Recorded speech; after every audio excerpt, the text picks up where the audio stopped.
ঈদ মানেই সেমাই, পায়েস, পোলাও, মাংস, বিরিয়ানি। আর আমিও ঈদ স্পেশাল সাদা পোলাওয়ের রেসিপিটা আবারও আপনাদের সামনে হাজির করছি।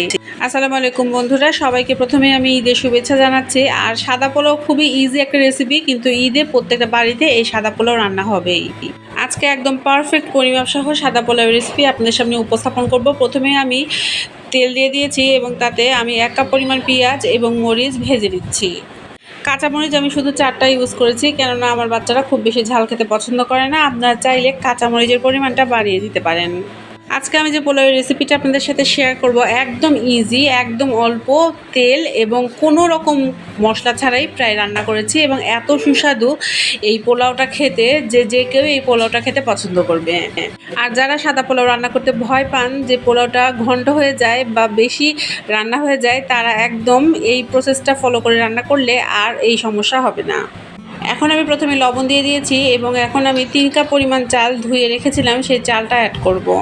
চালটা অ্যাড করার পরে আমি বেশ কিছুক্ষণ মৃদু আঁচে এই চালটা খুব ভালোভাবে ভুনে নিব। এখন আমি ঘি অ্যাড করব না, ঘি আমি একদম রান্নার শেষে অ্যাড করব। 1/2 চামচ পরিমাণ আদা বাটা দিয়ে দিলাম এবং দিয়ে দিলাম দারচিনি ও এলাচ বাটা। এর সাথে আমি আর অন্য কোনো কিছুই অ্যাড করব না, তবে আপনারা যদি চান বা মনে করেন যে জিরা বাটা অ্যাড করবেন, সেটা একদম অল্প সামান্য অ্যাড করতে পারেন। পোলাওয়ে সাধারণত জিরা বাটাটা আমি অ্যাভয়েড করি। মাঝে মাঝে তেলে ফোড়ন দেই যখন আমি জিরা রাইস রান্না করি, এছাড়া আমি জিরা বাটাটা পোলাওয়ে কখনোই দিই না। এখন খুব ভালোভাবে আমি চালটা ভাজা ভাজা করে নেব। চাল যত ভেজে নেব এই পোলাওটা ততটাই পারফেক্ট এবং খেতে সুস্বাদু হবে। আর একদম সত্যি কথা, যে পোলাও ভালো হওয়ার এটা অনেক বড় একটা টিপস। পোলাও বা খিচুড়িতে আমি সবসময় গরম পানি ব্যবহার করি, আর আজকেও তাই করব। আমি যে কাপটাতে 3 কাপ মেপে চাল নিয়েছি, সেই কাপেই আমি 6 কাপ পরিমাণ পানি এখানে অ্যাড করে দেব।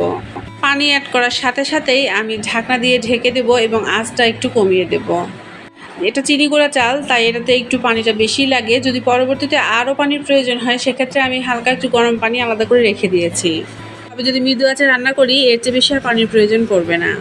এখন আমি 1 কাপ পরিমাণ দুধ অ্যাড করে দিচ্ছি। অ্যাড করে দিচ্ছি বেশ কিছুটা ড্রাই ফ্রুটস, কিশমিশ, আর এর সাথে 1 চামচ পরিমাণ চিনি অ্যাড করব। পোলাওয়ে এখন আমি অ্যাড করে দিচ্ছি 1 চামচ পরিমাণ গাওয়া ঘি। আপনারা চাইলে কিন্তু গাওয়া ঘিতেও এই পোলাওটা রান্না করতে পারেন, সেটাও অনেক সুস্বাদু হয়।